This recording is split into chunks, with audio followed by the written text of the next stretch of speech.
controversy feels like FIFA took a football and punted it straight into a political minefield and is pretending that they can't smell the smoke. So here's what has happened in the last few days.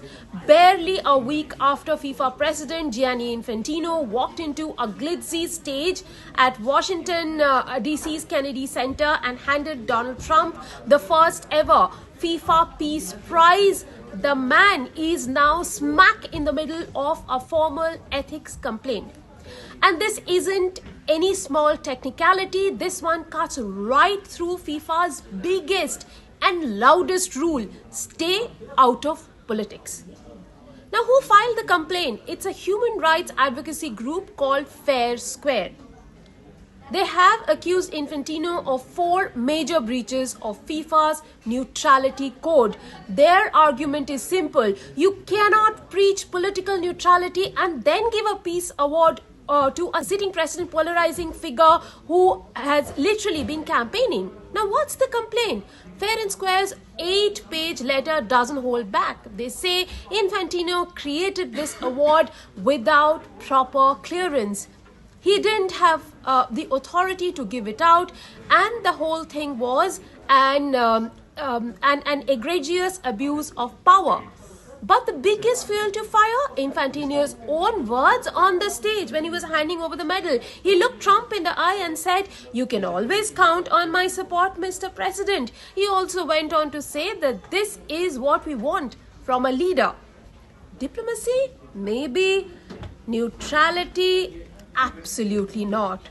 Fair Square's director even said FIFA's governance is so weak, it lets Infantino openly flout rules and act in ways that are dangerous to the world's most popular sport.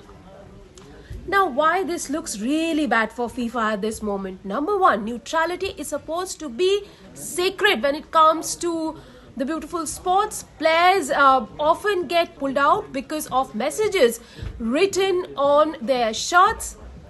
The timing. Of course, the award came less than 24 hours after the Trump administration launched a deadly airstrike in the Caribbean.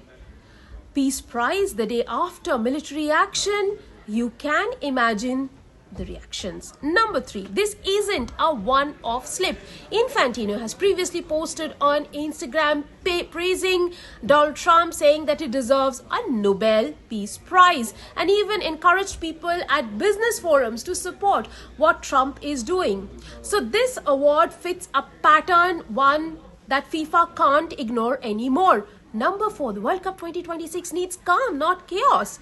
It's spread across the US, Mexico and Canada. Sponsors, governments, federations, everyone expects the FIFA president to stay above the political crossfire. Here's the big question: what happens now? The complaint is now with FIFA's ethics committee. These investigations usually move slower than VAR on bad Wi-Fi. But this one has serious global attention.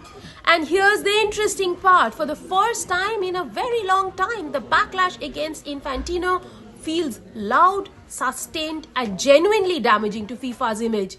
Infantino hasn't budged. He rarely does. But this time, well, this storm looks like it's sticking around.